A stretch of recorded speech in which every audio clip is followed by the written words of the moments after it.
Flow, Mr. Stephen Marad,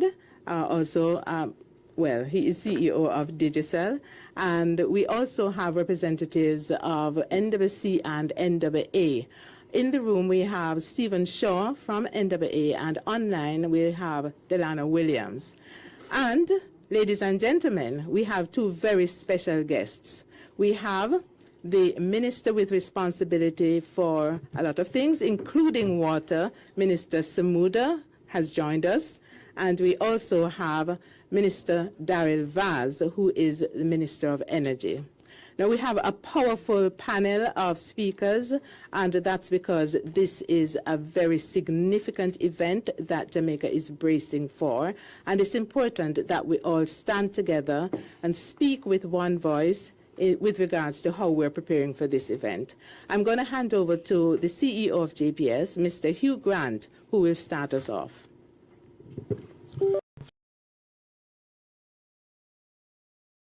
As Minister Samuda, media personnel, my fellow utility leaders and partners, ladies and gentlemen, good morning.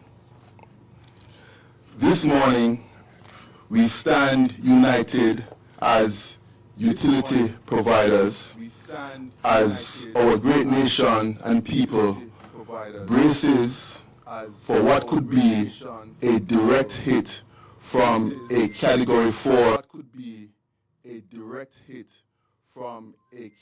4 or 5 hurricane. We know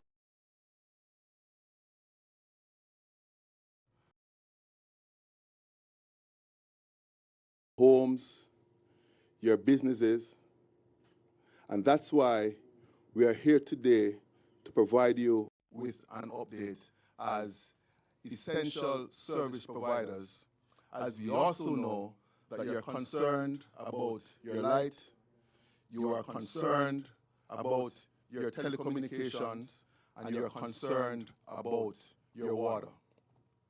We're here to reassure you that we stand united and we stand prepared.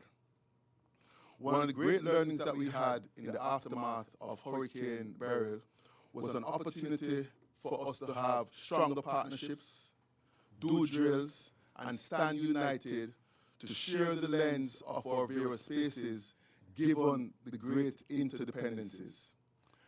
I'm here this morning to share with you that what you see here is something that we actually drilled on March 31st of this year prior to the hurricane season in preparation. In regards to what to expect in the aftermath of a hurricane, as I said, we stand prepared. Our systems are ready, our people are ready, and we stand prepared to work with the various agencies in regards to a response. We have all mobilized our incident command structures, and we have personnel working 24/7 to facilitate a safe and timely response. Here at JPS, one of the significant changes that we made is that we have retained contracts with overseas line workers to have boots on the ground prior to the storm. We have executed that, and I'm pleased to say right now we have 71 line workers. More than 30% of our workforce have been augmented with boots on the ground that stand ready to safely respond to the hurricane once it's safe to do so. The other thing that we did is, through shared practices, we have had an incident command structure whereby we have daily check-ins with each other to understand what are the critical facilities in our various spaces and how we prioritize the restoration of those facilities so as a block we can provide the essential services that you're all depending on. A Category 4 hurricane potentially going through the middle of our island could have unprecedented damage on our facilities. Here at JPS, it's likely to be a rebuild and not just a restoration. As we stand now, we're also looking at further preparations to potentially bring in additional resources and barge or fly equipment in, such as bucket trucks, crane trucks, and other equipment that may be required if there is extensive damage on our grid to facilitate safe and timely response. We understand what it means to not have our services. Many of our own personnel live within our service territory. We understand the critical nature and the inconvenience that could be caused.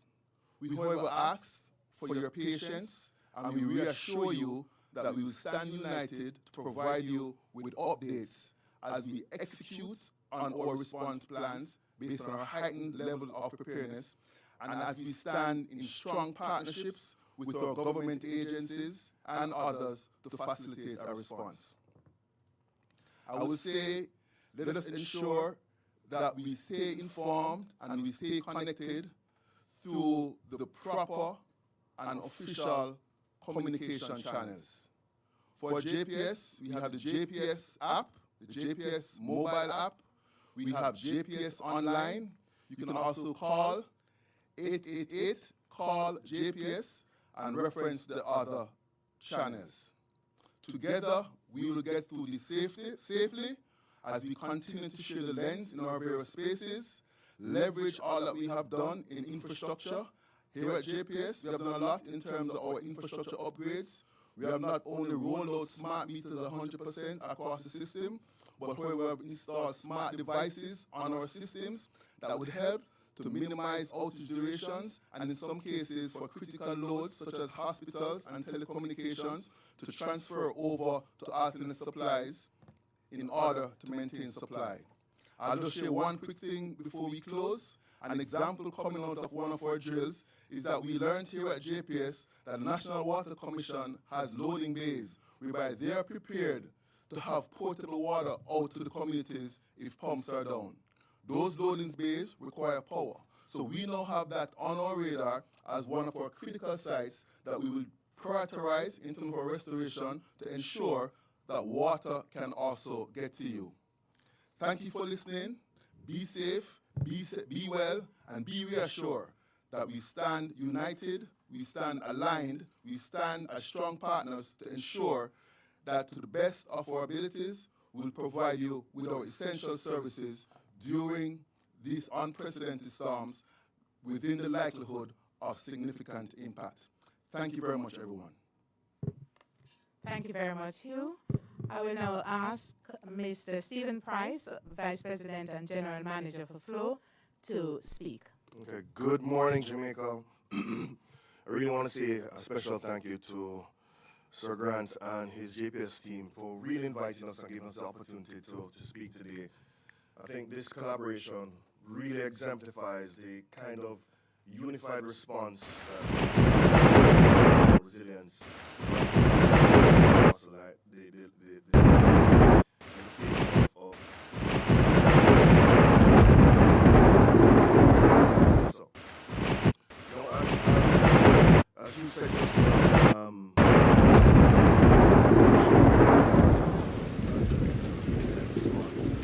capabilities right across the island. Our stage key facility sites. We are supported by a regional crisis management team as well.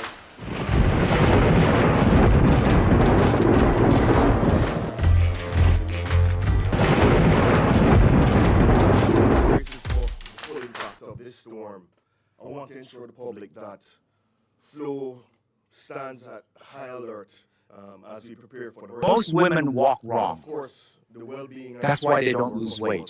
At 55, is it even realistic to lose my belly? Absolutely. Tai Chi walking works because it was designed for women over 40. And the extra 40 pounds? one step at a Project time, it they to melt hit us away. as a Isn't the catcher gym better? or After catastrophe, 40, storm. Tai Chi Given walking the is a storms powerful intensity. way to lose weight fast, We're not a really gym. monitoring this project. Do I need any We equipment? know all No, the your body is information enough. that's in the Just current do it path for 15 minutes that a day we and believe see will be your body battled, get younger. throughout the period. Yeah. So what's I the think first we step? are well placed in terms of Click what the we link, can do from a get recovery the app, perspective. and In some start incidents, tomorrow. as Sir Grant has said, it will be a rebuild based on the intensity of the winds. And the fact is, by nature, I mean, our networks are vulnerable to both weather of one current interruption that we have in voice that we're working through, and that will be resolved within the hour. Voice that we're working through, and that will be resolved within the hour.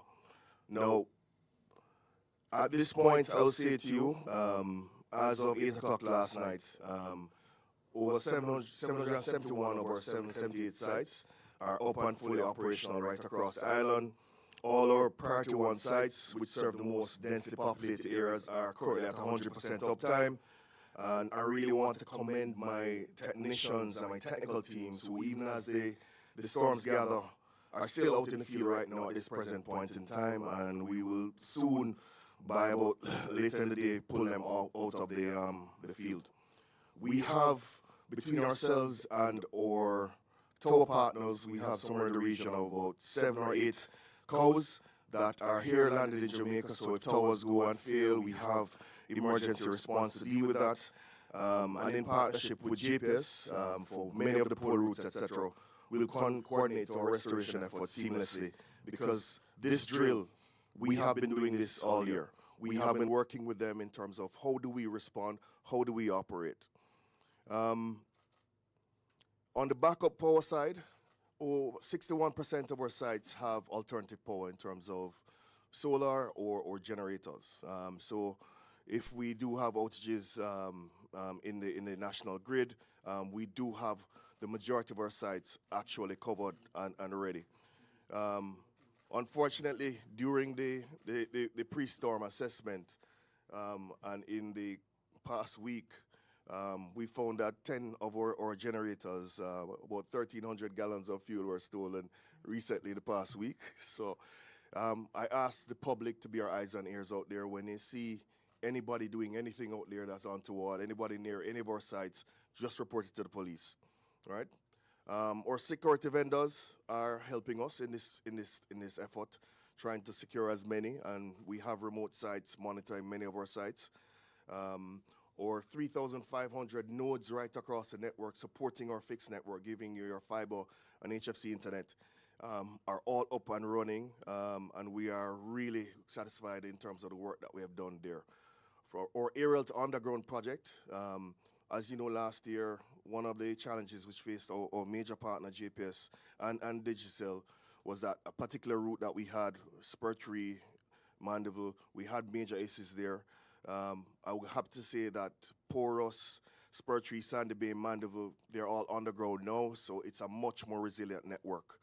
Our Emergency Operations Center, as I said, is fully operational. We're working closely with the national agencies.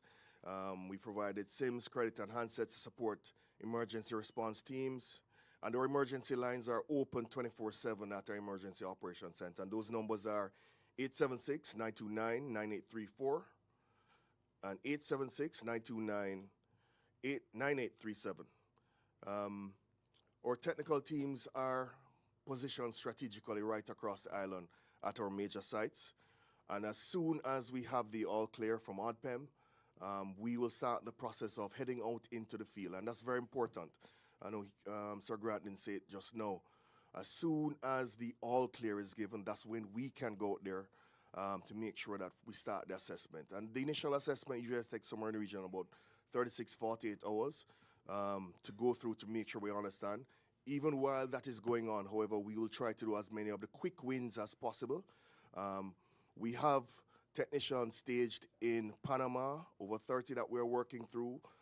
Those will assist us in terms of as soon as the all clear is given, airports are open, they will fly in with equipment and tools to support our teams here to make sure that we are operating. And obviously, we all have our prioritizations, matrices in terms of who we serve, who we hit first. Health, security, government, or major partners themselves. Obviously, the financial industry, those things are high priorities for us as we go through, and we all have those bedded down and planned in our emergency response. I want to say what we commit to, and this is one step in that direction, is communicating at all times with you. We will be transparent, we'll be open, we'll let you know what's happening, and we will over-communicate in times. What we'll also say is that we understand the importance that connectivity plays in our life. It's not lost on us, it's not lost on any of the providers here. And we've made significant investments in infrastructure, trained our teams, built strong partnerships, and we are ready for the response, I will say. But please keep safe. No venturing out into the streets to sightsee. Please, this is a Category 4 storm. We want everybody to be here when it's done. When Flight Jamaica lands at the end of the storm, we want all souls to be accounted for. Please, nothing silly. We want to make sure that everybody is back with us on the other side. Thank you very much. Thank you very much. We'll now have Stephen Marad, CEO of Digicel. Morning, Minister Vaz. Morning, Minister Samuda. Thank you for coming today. And more importantly, good morning, Jamaica.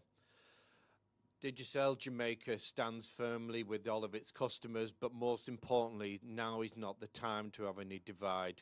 We stand as a uniform utility providers. There's Stephen, Hugh, and obviously Stephen's here as well, and Delano's online as well. But now is not the time for any commercial differences. Now is the time that we stand united. We would have said exactly the same post-Hurricane Beryl. Like all of us, I think we've learned a lesson.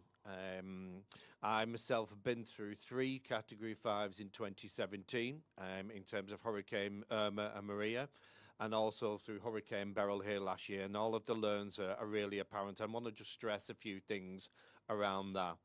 I want a big shout out to our fuel partners. What did we learn last year in particular was about how to complete a mass fuel distribution. We're a telecoms and fixed service provider. We're not an expert in mass fuel distribution, but we had to learn, and we learned quickly. We segmented the country into 5 areas to enable us to do that. And a big shout out to Petrojam, Petcom, Rubis and Johnson's who really stepped up for us, and I know they're going to step up for us again. Just in terms of our infrastructure, we would have added another 150 generators on the back of obviously what happened to us last year. So that's almost 70%. So we have 925 towers across Jamaica. On the lithium battery, I added about another 50 of them. So we've almost got 96% of the network. But please, I want to stress, lithium batteries would only last 3 to 6 hours. Generators would only last as long as the fuel is in there. And I'm going to pause on that because Stephen's touched on it, because I think that's important. You'd probably remind you of hearing me, whether it be at the cabinet meeting or parliament, or anybody wanted to listen to me. St. Anne's was the best example I could give you. A Hurricane Beryl, it was drained of every piece of diesel, which is why we lost St. Anne's. Not because of the winds or anything like that, because individuals decided to drain that tank. So I can't stress enough that if you take away critical infrastructure, so whether you want to go and steal the diesel or get frustrated because of the security measures that we put in and decide to damage everything, it will take us much longer to provide critical services for our customers. And that is just unacceptable. Today, society is more impatient than it's ever been before, but I will really ask you to be patient as we recover. But I think my colleagues have already said, in some instances, as I would have experienced in 2017, that we're going to have to rebuild. And that is a factor, and that's going to take time. Essential services. How do we ensure commerce? How do we ensure the great work that we've gone through as a country in the last few years to grow our GDP? We need to get the country running again. We saw what happened post-Beryl. We saw a dip, and we've started to recover again this year. We rely on that critical infrastructure to grow our economy. And I can't stress enough to have some patience with us while we get our networks recovered, or in some instances, rebuilt. A big thank you to our partners. We have Connex, Inami, Biggs, Aratel, all out there every single day. We've got over 500 engineers in Jamaica on the ground, because now is about being ready to recover. So they're out there, trucks are primed and ready to get out there. Once the all clear comes through, as Stephen would have talked about, once ODPEM gives the all clear, we'll be out there on the streets recovering. Another thing we learned is to ensure that we create daily dumps of our network infrastructure. So it ensures we know where every single customer is, we know who was connected before the hurricane, and ensure that we get them quickly back up and running as quickly as possible. So a huge learn for us as a business.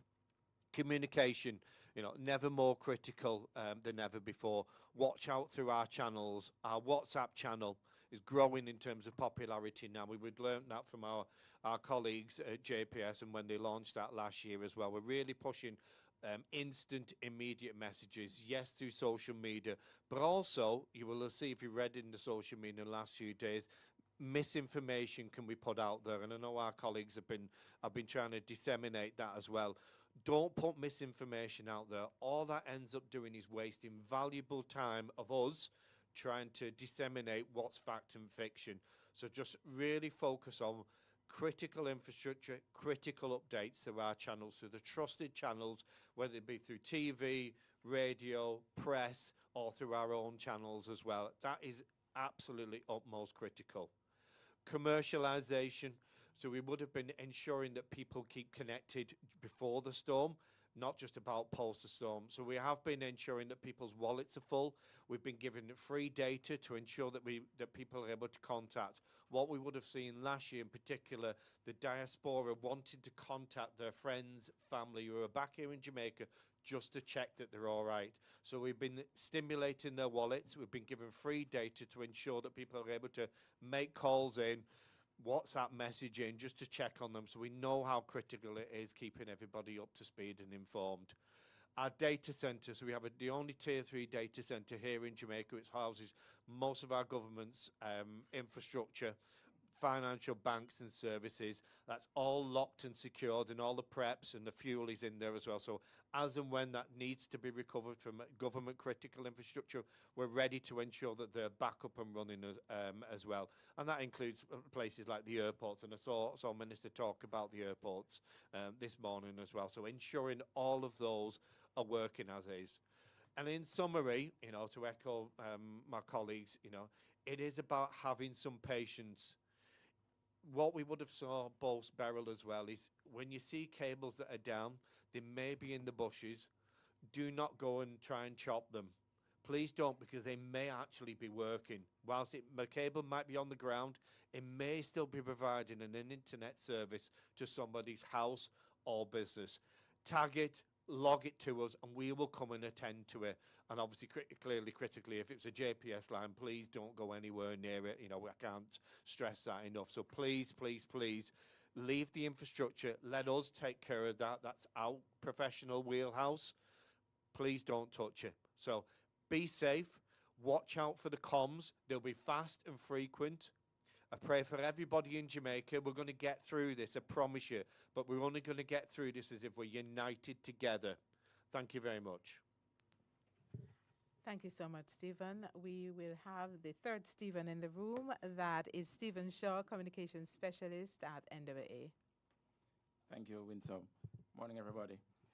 From the standpoint of the National Works Agency, we have been quite active out on the roads as we seek to try and mitigate the impact of this very huge system that's now approaching us. We have done work right across Jamaica in terms of selected critical drains, but I want to say that while we have done so, there are going to be capacity issues based on what we have been told. We know that we have been advised that we may get as much as 25 inches of stormwater flows. That's quite a bit. When you think of some of our drains, some of our culverts are 18 inches in terms of diameter. We have bigger drains. We have been making the infrastructure newer in terms of the works that we have undertaken in recent times, whether through Spark or CAPEX or other the maintenance of secondary roads program, through what all the government programs that we have implemented, we have sought to make our network in terms of our drains more resilient. But there is likely to be flooding. We have areas that are low-lying, and naturally you may find flooding in those areas. But what we have sought to do is to ensure that at the back end of the system, we can be back on in business as quickly as possible. So what does that mean? It means, therefore, that where a corridor might have been impassable for 3 days, it may only be impassable for half of a day because of the nature of the work that we have done. We have built a number of new structures, new systems, and we hope that they'll help us to mitigate the impact of this system. Now, that's on the case on the side of flooding. There's likely to be down trees, and with that sometimes come down power lines, JPSCO flow, and so on. They may very well be impacted, and so the utilities depend on us. We have been mobilized. We are, in terms of persons with power saws, with trucks, we may have to cut and push our way through to ensure that the utility companies can go in and have the services restored as quickly as possible. So it is really a joined up effort. We know the importance of our work, and we are working with all concerned to ensure that the country is not left hobbling for too long based on what we have to do. We have mobilized our emergency center, and I want to say to persons, where you have issues, you can contact us at 658-213-2557-60. There's also 876-312-3991. There is 876-312-3987. But let me add very quickly, in terms of our response, there is a certain priority that we go through. So the roads to the airports, the seaports, these are crucial. We have to ensure that they are opened as quickly as possible, because supplies will have to come into the country, people have to come into the country, technical experts and so on. Hospitals, those corridors must be opened as quickly as possible as well. The facility to the road to Petrojam, that has to be opened. The roads leading to the NWC installations, because people will need water, and we have to make sure that if there's an issue with a road leading to a NWC installation, that we have that cleared as quickly as possible. We have already started receiving reports of roads being blocked. We have responded to those, and we are committed to doing so right throughout this event. Thank you. Thank you so very much, Stephen. We have Delano Williams, who is the Acting Public Relations Manager from NWC Online, and he will now speak to us. Okay, thank you, Winsome. Let me say good morning to Minister Vaz, Minister Samuda, the various agencies that are represented, and of course the viewing public. We too have mobilized our emergency response and hurricane preparedness approaches and activities all across the island. And I just want to pause to basically share that we understand the anxiety and the concern that many of our customers have. One, just for the security of water supply, and two, to be assured that the response is in fact going to be timely when the need arises. We want to assure the public that we have taken the necessary steps to mobilize our teams strategically to provide water supply as quickly as possible and for as long as possible in the build-up to the impact of this system.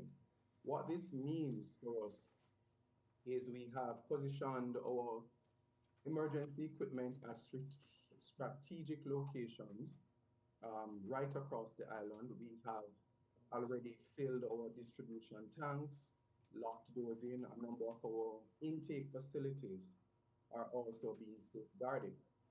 And the rationale for this is once we see that there is an imminent threat, the risk of damage increases for a number of the facilities that face high water flows that can cause flooding to the electromechanical equipment, can damage those equipment, can damage the infrastructure.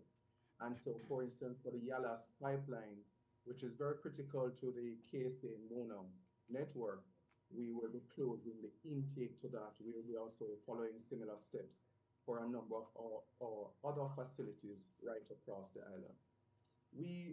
This gives us the ability to launch quicker after the passage of this system. And so we're doing two things in one in terms of a balance. One of them is to maintain service as long as possible, but also to position ourselves for a quick response recovery once the system has passed.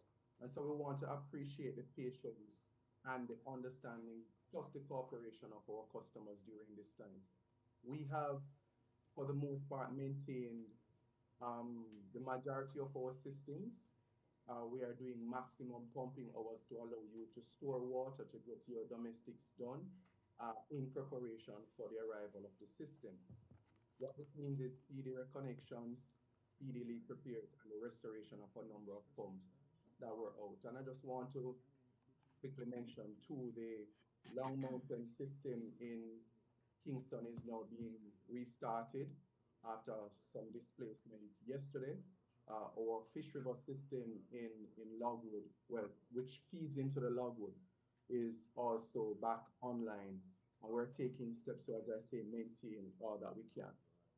Notwithstanding, we must appreciate that the storm, or the hurricane rather, is now arriving, and there are inclement weather conditions that are already impacting parts of the island. And so some systems are now going offline due to turbidity. This is unavoidable. So if you're in East Rural, St. Andrew, if you're in the areas such as near Castleton, in St. Mary, Palmetto Grove, the White River area, we already seeing some downtime with your water supply. The Guysville area in St. Catherine, similarly, and moving right across, well, mainly on the eastern side, but tracking towards the central Jamaica, the Moravia, Alston, lower section of the Christiana area will also see some disruption as the system draws closer to us. What we want you to appreciate, though, is again the restoration time protocols that we have established. We will commence our damage assessment immediately after we receive the all clear, having the system pass us. We are prioritizing our major systems in the numerous town centers, and this is simply because we want to ensure that essential services, the hospitals and so on, continue to remain supplied. Over the last 2 days, we would have targeted the expansion of additional storage at the KPH hospital and also the hospital in Morant Bay, St. Thomas, and those have added over 250,000 gallons of water in storage to their existing capacity. Our field teams, as I said, are quite positioned and ready to move, and our collaboration, given our dependence on, well, there is no silo in this undertaking. And so, as you would have heard from the previous presentations, we have been in dialogue as utilities, working closely, maintaining conversations, even outside of the public sphere, to ensure that we are ready, we are understanding what is priority for each utility in our partnerships and how best we can respond when the need arises.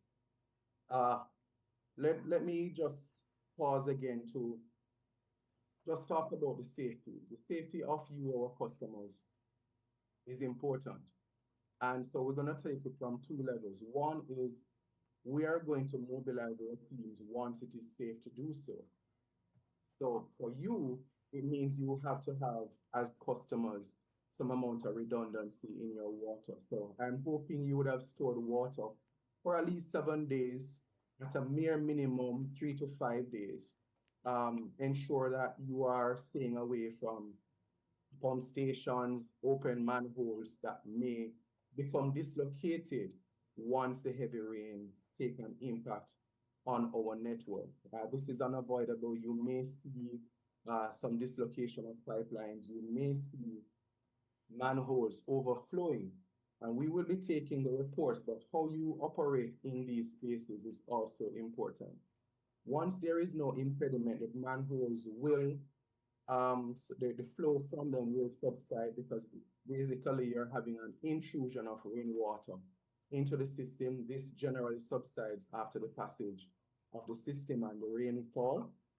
However, if you see it sustain for several hours afterwards, please feel free to reach out to the NWC to alert us where it is situated. We will be providing you with, or have already provided you with, a number of contacts, our WhatsApp channels, our toll-free number at 888-225-5692 is available. Our web chat, for as long as the networks will allow, will be maintained. And of course, we have also been pushing a lot of messages to what are the newest avenues, which is the WhatsApp channel. So a number of updates will be provided right across for you. We obviously, as I said, as I close, have taken many steps, but I want to leave it with you that we will still be vulnerable because we have surface sources, mainly rivers and springs. The pipelines in some places may become prone to land slippages. We are dependent on power supply, and while we have an expanded number of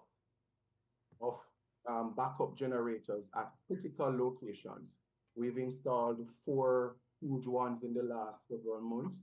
The Logwood one has just come online. We have positioned over 51 in critical areas for movement, and we will be partnering with not just the utilities you see on screen, but also a number of our contractors. The JDF stands ready to assist us, and where necessary, our international partners will also seek to mobilize for us. So we're taking the system very seriously, but we also want you to appreciate that we're taking water supply to you even more seriously, and all the steps that we can possibly take will be implemented and carried out in a safe manner. We're wishing Jamaica at this time our absolute prayers. Our teams are ready, and we want you to be ready as well as we partner through this very, very difficult time. God bless you and take care. Thank you so very much, Delano. Ladies and gentlemen, you see, there are clearly a lot of interdependencies among the utilities and our partnering agencies. It's absolutely critical for us to work together, and that's why we're here. We're now going to move over to our ministers of government. I will start with Minister Matthew Samuda, who is Minister of Water, Environment, and Climate Change. Good morning, Winsome, and thank you. Allow me to acknowledge colleague Minister Daryl Vaz and heads of our utilities, representatives of NWC and NWA, members of the media.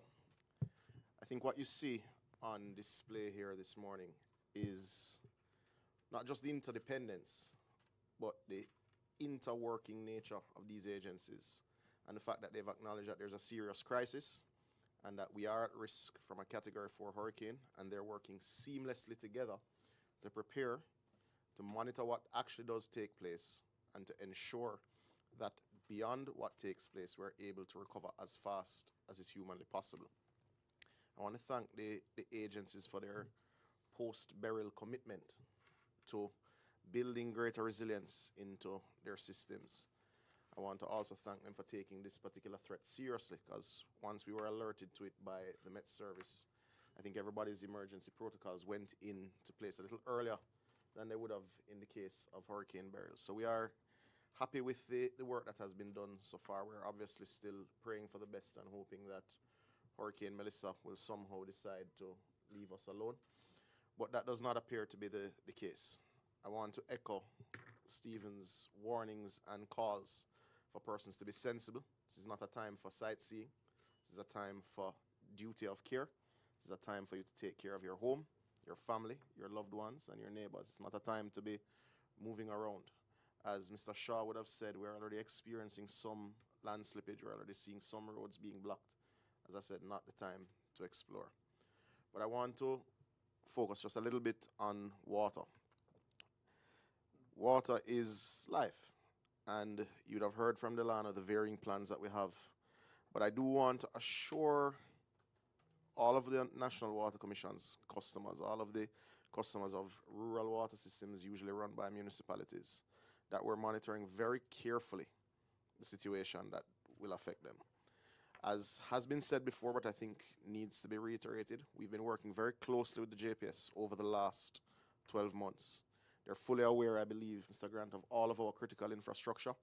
They know our priorities in terms of number of customers that come on with each pumping system. And particularly important, the JPS is also very clear on which parts of their system have to be up for us to supply hospitals, infirmaries, places of detention, places of safety. So we're working very closely to make sure that their restoration or rebuild plans take into consideration critical infrastructure first, and then the largest areas to bring on the most customers first.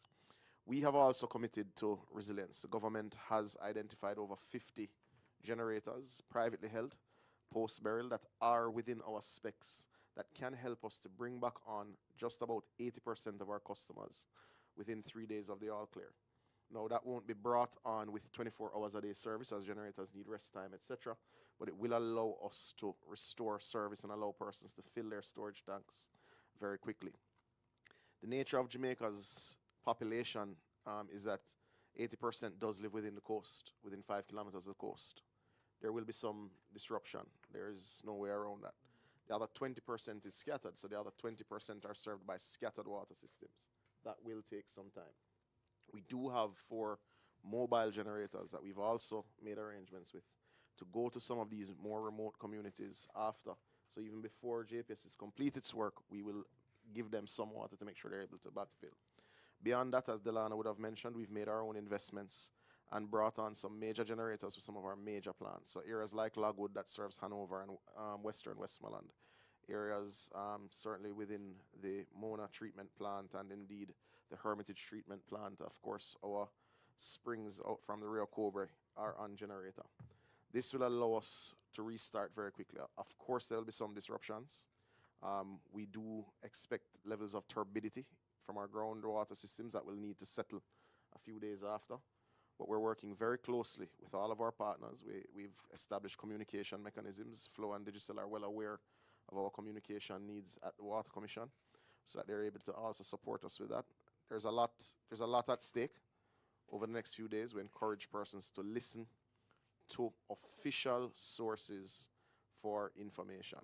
Nationally, those sources start with the GIS, the Office of the Prime Minister, the Ministry of Education and Information, of course, the Ministry of Science, Energy and Technology, Transport rather, the Ministry of Water, Environment and Climate Change, the Prime Minister's accounts, Minister's direct accounts, and of course, as it relates to service providers, please take information from their official pages and not from screenshots that people tend to circulate in WhatsApp groups. We beg of you, check official sources. Misinformation is already the order of the day, despite our pleas.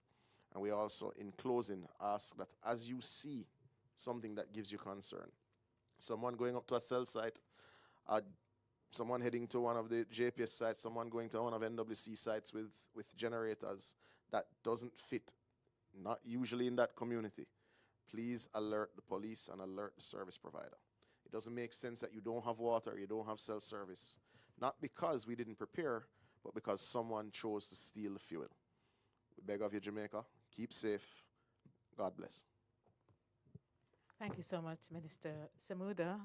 And finally, we have our Minister of Energy, who will now speak. Thank you very much. Good morning to everyone. Let me just indicate that at midday today, the commitment of daily press conferences will continue, and this one will be hosted at the Office of Disaster Preparedness and Emergency Management through Minister Mackenzie and Minister Dixon. My presence here, along with my colleague, is to give some kind of assurance or reassurance to Jamaica that we are on top of our portfolio responsibilities as charged by the Prime Minister. I want to indicate very clearly that I am satisfied with what has been presented to me and what has been presented to the country, and I think that there has been a lot of lessons that were learned from Beryl and the continuous dialogue that has taken place since Beryl for us to have a response to the crisis. But I want to caution Jamaica to understand that Beryl was not a direct hit. It came very close, but it was not a direct hit. And you saw what happened with that. We're now speaking about the possibility of a direct hit at a category 4 or 5. That is catastrophic. And therefore, I want Jamaica to understand that the level of damage is possibly going to be much, much worse than Beryl. So that takes me to the point of the plan is all well and good. It is the execution of the plan after the event that is going to be critical. So everything on paper is always easy to write and easy to speak about. But the execution, which is going to require collaboration and coordination, and that is not only from the government standpoint, but the providers who are gathered here today giving us a good speech. As they say in Jamaica, the proof of the pudding is in the eating.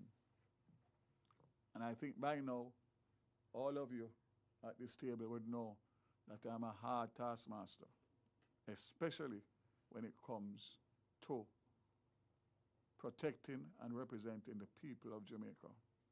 In this situation, there is no P.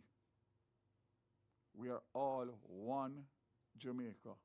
And if we don't work together as one family, one Jamaican family, then we will not get the desired results in the timelines that we are going to need. Electricity and water are the two most critical components in a recovery from a disaster. And my presence here again, Mr. Samuda, is to reassure that I'm not leaving it to the providers, JPS and the telcos. We are going to be on top of it, representing you, the Jamaican people, every step of the way. From now, during the weather event, and most importantly, after the weather event. I am happy with the plans that have been outlined, especially the contingency plans to bring equipment and personnel into Jamaica as quickly as possible, because there's no doubt that that is going to be required based on the projections. I will save other portfolio responsibilities for the government press briefing at 12 o'clock, which will be obviously carried widely and live. But again, I just want to say and reiterate what has been said before in relation to making it as easy as possible. Everybody in every community must look out for their brothers and sisters, but most importantly, they must look out for those who want to set us back by greed or whatever other reason with interfering with government property or the telcos or JPS's property. So the 20 gallons of diesel that they steal for whatever reason is 20 gallons less that will be able to be used for you in your community to provide cellular service, electricity, or whatever else it is. Again, without electricity, the water pumps across Jamaica are not going to be energized, save and except for those that have generators, and that will not give you the level of consistency that we are going to need. So again, I appeal to all Jamaica, put aside partisan politics, put aside any rifts that you may have, whether in family or friends, and just work together. Let us pray hard, because only that can help us at this late stage of the impending hurricane. It is now a Category 4 and estimated to go to a Category 5 by tomorrow. I cannot tell you or impress upon you what that level of devastation could be. Only God and all of our prayers can take us through this. God bless Jamaica, and God bless each and every one of you. Thank you, Minister Vaz. We have a number of media representatives in the room. We will now take questions. We also have persons online with questions. We will definitely be coming to you. Yes. Thank you so much. My name is Janella Precious, Television Jamaica. You're currently live, so I want to start off with the JPS. One of the questions that we've been getting a lot is, at what point when the hurricane makes landfall will you decide to turn off the entire grid? That's the first question. The second is for Flo. We've been getting quite a number of complaints about disruption in service in areas in St. James as well as in St. Elizabeth and St. Catherine. Can you give us an update on that? I will not hog the show, so I will just start with these two. No, thank you for that question. I appreciate it. So in regards to at what point will we actually turn off the grid, let me speak to you from what are some of the parameters that we look at in making such a determination. As we think about that, we have to think about the stability of the grid. And a fundamental thing in terms of grid stability is matching the actual ability to serve customers with the generation output in order to maintain a particular frequency. Whenever you have a disconnect between those two due to what we call a lot of transients on the system, which are falls, trees falling in lines, and other things that make the grid potentially unstable, in order to prevent a cascading effect that may then lengthen the time of restoration, at that point in time, the system operations team may make a decision to then shut down the grid. But let me reassure you that we are prepared to do all that we can to the best capabilities to safely keep the grid up and running to serve the load. With that being said, however, in parallel with that, we also have plans to say potentially island the grid. What does that look like? So say you have a case whereby you have significant faults and significant impact based on the devastation on the grid by this Category 4 or 5 system in the corporate area. We are also prepared to potentially island, but we'll separate the corporate area from, say, Montego Bay, and you have the grid operating in two separate islands, whereby at one point you may have to shut down one particular area, you leave one up. But what that does is, once there is an opportunity to restore, it leads to a safer and more timely restoration. So to sum it up, we are prepared based on the changing conditions to make that decision. We don't want to have an unstable grid that can be in oscillation and then that can have a cascading effect. We are prepared to island the grid to allow stable service. In all cases, however, the focus is on the safety and the stability of the grid to reliably serve our customers. I'll just add one thing. Another factor that could inform that is the significant storm surges. We just heard that we're expecting storm surges of over 17 feet at some of our generating stations. Generating stations online right now are being supplied by alternate diesel oil and heavy fuel oil. If it's a case where the storm surges of such that it supersedes the levels of our generators, that may also be reason to shut down, because then you won't have the generation available. We have taken significant steps in items such as mobile high-velocity pumps, sandbags, ensure drains are cleared to facilitate our generating stations being online. Right now, to give you a feel of our generation mix, we are, in terms of renewables, we are curtailed more than 99%. So of the 150 megawatts of renewables that we have on our system, 100 megawatt wind, 50 megawatt solar, we're only getting approximately 1 megawatt due to cloud cover and due to the need to lock out wind turbines for safety reasons. So we can't depend on renewables right now. We also do not have our liquefied natural gas facilities, as they have had to demobilize for safety reasons based on the Port Authority and the Harbour Master, so that vessel is gone. So we're now burning alternate diesel oil and heavy fuel oil to serve our load of approximately 550 megawatts. But we do have a reserve margin, as we have been prepared for this. Our storage levels are there. We have a reserve margin of approximately 18%. So we still stand ready with some flexibility to serve, but it would be a moment in time decision based on the grid impact and based on the need to then put in place our plans to facilitate safe and timely restoration.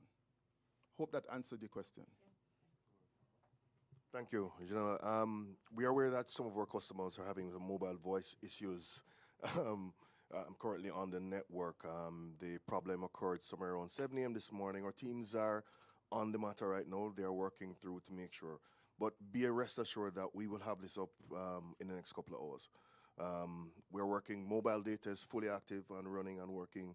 WhatsApp, all those things, monitoring all the websites, etc., and all the updates, those are working correctly. But this is affecting some of our customers, so we're working on that. But even as I speak here this morning, I just want to show you something. I don't know if anybody can see this. This is Red Hills Road, Cassia Park, where, for instance, vandals this morning went in and stole cables right along Red Hills Road from Cassia Park all the way up. So this is the kind of thing that affects us in a hurricane scenario, right? So I'm asking the public as well, help us to make sure. We're going to try and restore the services that just went down there to make sure that everything is okay, but because we want to make sure everybody's connected during the storm. But these are the things that, you know, I mean, we scratch our heads about every day, but this is our own Jamaican people are doing this, you know? So be vigilant, help us, be our eyes and ears out there. Thank you very much. We'll take another question from the room. Okay, Okay, so we're hearing a lot about you're in rebuild mode, because we do understand, you know, what is at stake. But certainly currently, Mr. Shaw, do you have enough manpower, because that is going to be crucial in terms of recovery, to clear roads, etc.? Thanks, Janela. We have a team of stakeholders or contractors with whom we have been working for a long time. We have had a lot of experience in respect of dealing with matters to do with roads becoming impassable, drains becoming clogged, and every year we have new players coming into the sector, and that's why every year we actually have a meeting with our stakeholders or our contractors where we share with them exactly what the expectations are, what is it that they are supposed to do in the event of a system impacting us. And so we are fairly confident that we will have enough personnel, enough boots on the ground to deal with the situations. We have some timelines within which we work, and depending on the level of the impact and the nature of the impact as well, we are going to be leaning on our friends here at JPSCO, for example, because if it's a situation where there are a lot of fallen trees, they have a system in place where they go out and they cut trees that are endangering power lines and so on. So we may very well be working together as it relates to treating with some of these matters. So we are fairly confident that we'll be able to respond in a fairly good way.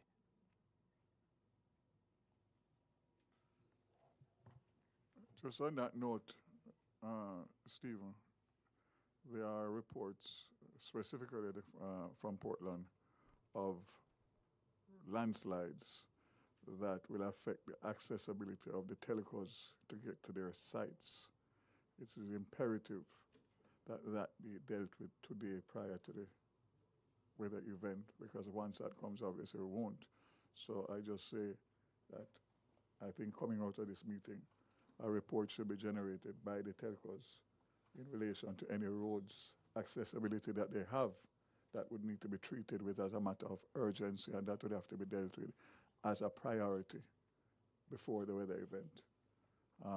I've gotten reports in Portland. I'm sure other parishes have the same problem, but I guess you would get those reports directly through your phone lines, etc. Sorry, so what exactly is the situation in Portland, just for clarity? There's one or two landslides in the Buff Bay Valley, which is from Buff Bay that takes you all the way back to Newcastle, which is one road, one access in and one access out. And there's cell sites along that stretch that would be impacted in terms of accessibility, not to mention, obviously, access to shelters, etc., etc. So I'm just raising that since we are all here and prior to leaving, we should be in a position to indicate across Jamaica which roads are creating access problems for the telcos or JPS. And are you aware of those particular landslides and what, if anything, is being done about it? Well, there's a response through the local NWA parish office, which would have the protocols established for disasters. So I'm hopeful that those would have been action already. If not, obviously, will be action now. But I'm not limited it to Portland. I'm saying across the island, based on weather that we have had over the last few days, there would be other situations such as this that would need to be prioritized as critical in terms of the preparations for the impending weather event. Follow up to you, Mr. Shaw. Where else right now specifically are you aware of landslides or land slippages right now? Just the areas mentioned by Minister Vaz just now. Our team in the Operation Center, they are monitoring the situations. I know we had trees impacting roads in St. Anne and in St. Thomas. And so the area that Minister Vaz spoke about just now, Gio, is one that is highly susceptible to landslides. And we will have to continue to monitor that area. I want to also say that we will respond to each and every situation as long as it is safe for the team or the teams on the ground so to do. We have to ensure that we monitor the situations and respond accordingly, because if the system, in the height of the system, I don't think we'll be able to go out into any area to try and clear blockage or anything like that. But certainly, once it is safe for us to respond, we will. And the areas that Minister Vaz had spoken about, crucial. There's a school in this space as well that is a potential shelter. We have to treat with those areas and treat with them like now. You know, I'm just thinking aloud. Stephen, you mentioned the vandalism that has started already And I'm thinking that maybe what we need to do is have a specific hotline to report vandalism, coordinating with the police and the telcos and JPS. So discuss that with me after the press conference. I think that we need to be activated like now because it's going to happen. There's no ifs, ands, or buts about it. Follow up for you as well, Flo. The issues that people are experiencing now with service and network, is that connected or related to the vandalism that I mentioned? No, it's not related to that vandalism. It's a technology challenge that we're having right now. We hope to get it up in 2 hours. So it's not all our base. It's some of our base. But it will definitely be up and running because we don't want anybody to be out of contact during the storm. Yeah. And for Digicel, any reports of vandalism? Not this morning. Minister Vaz, Arthur Hall from the Jamaica Observer. Have you started discussions with the JPS to release them from their guaranteed standards as Melissa approaches? I've had discussions with the president, informal discussions just during the last couple of hours. The government is prepared to do whatever it needs to do to facilitate the quickest restoration of JPS and the telcos. We stand committed. Whatever has to be done will be done, and we will treat this with the urgency that needs to be based on the fact that this is a disaster, and in disaster, you have to act quickly to be able to respond. So you have that commitment. The people of Jamaica have that commitment that whatever it is needed to legally deal with the issues in terms of force majeure, etc., will be dealt with this. My pen has a lot of ink. Thank you so very much. I think we have some questions from our online participants. Audrey, would you? Sure. So this is from YouTube, and it's for both Digicel and Flo. The person wants to know, if I have a generator and power goes, will I still have internet/cable?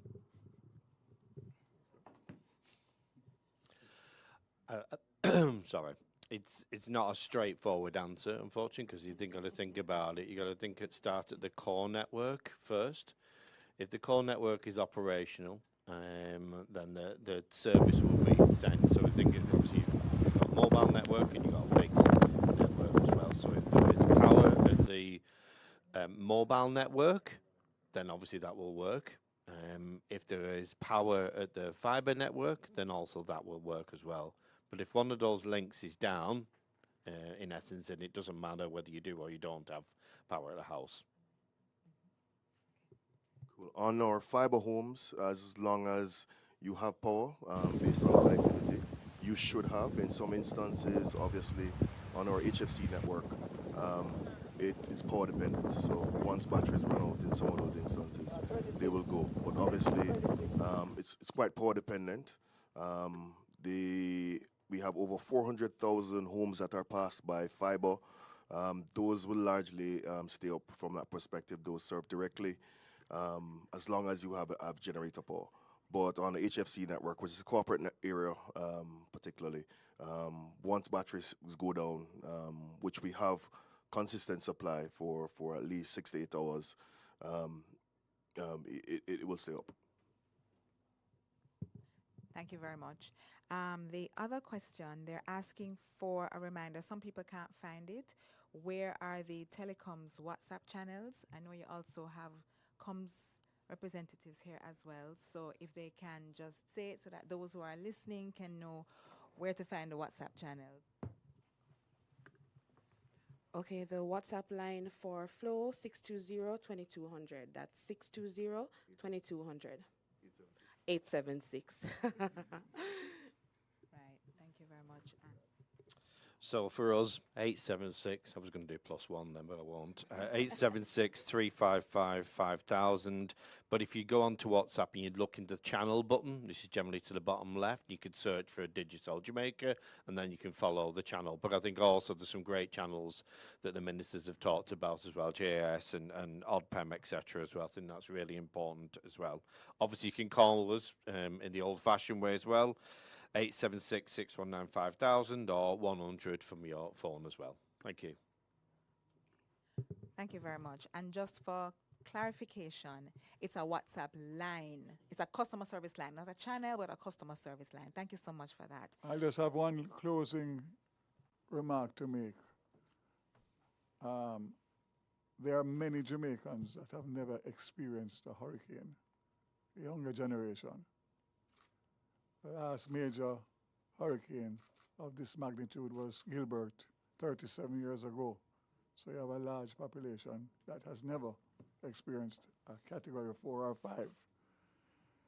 The eye of the hurricane brings a lull in wind and rain, and it is dangerous as persons will feel that the hurricane is over, and they will go outside to check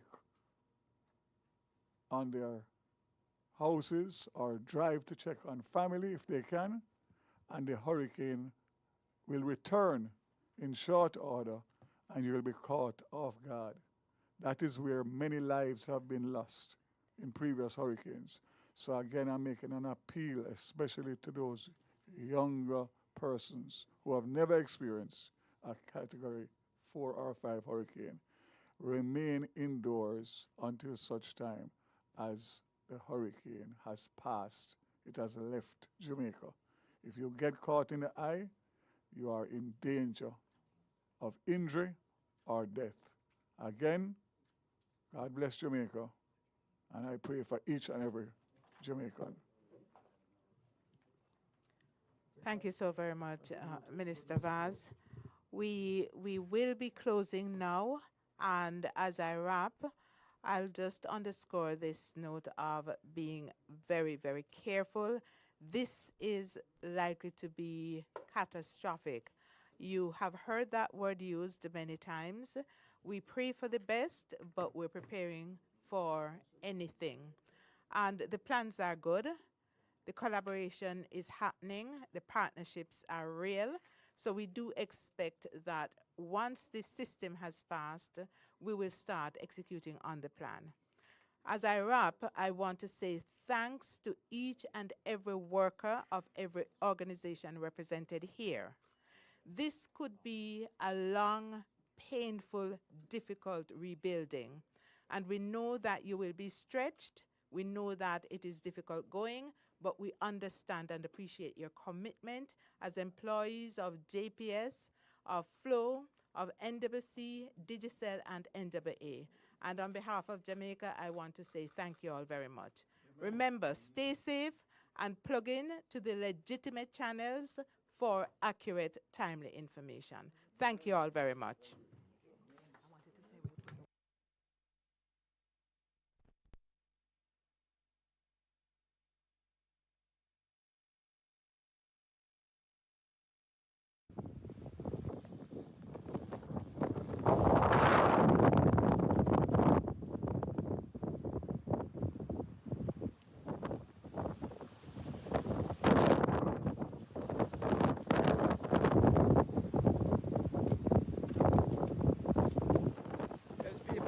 Subscribe to my channel, please. Out here, Hurricane Melissa from Category 4 so far.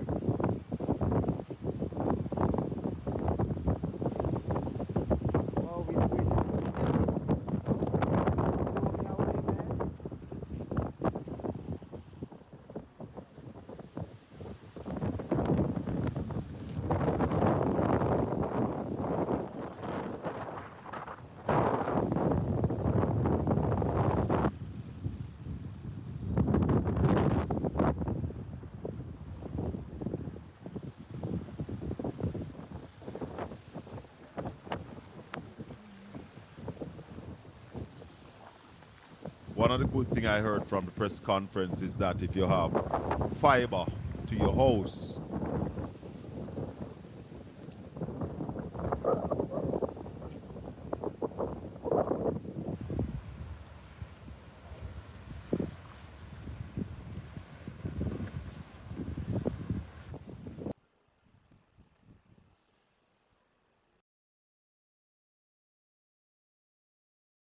refresh yourself and make certain you subscribe, click the notification bell, because we are going to be back on shortly. And we are going to keep the channel going as often as we can so as to get information, past information. We know that a lot of people in the diaspora are worried, so we want to be that link between you and the community. So until we rejoin pretty soon, bless upon yourself. Soon come back. Stay safe.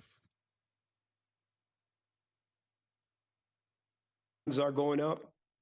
OpenAI launches AI certainly browser want to pray Atlas for you. and latest challenge God to will Google. strengthen you and fix your heart on Him. We want to pray for you that God will lift you up and just reassure you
posibilidades para nosotros pudiéramos decir en estos términos.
Bye.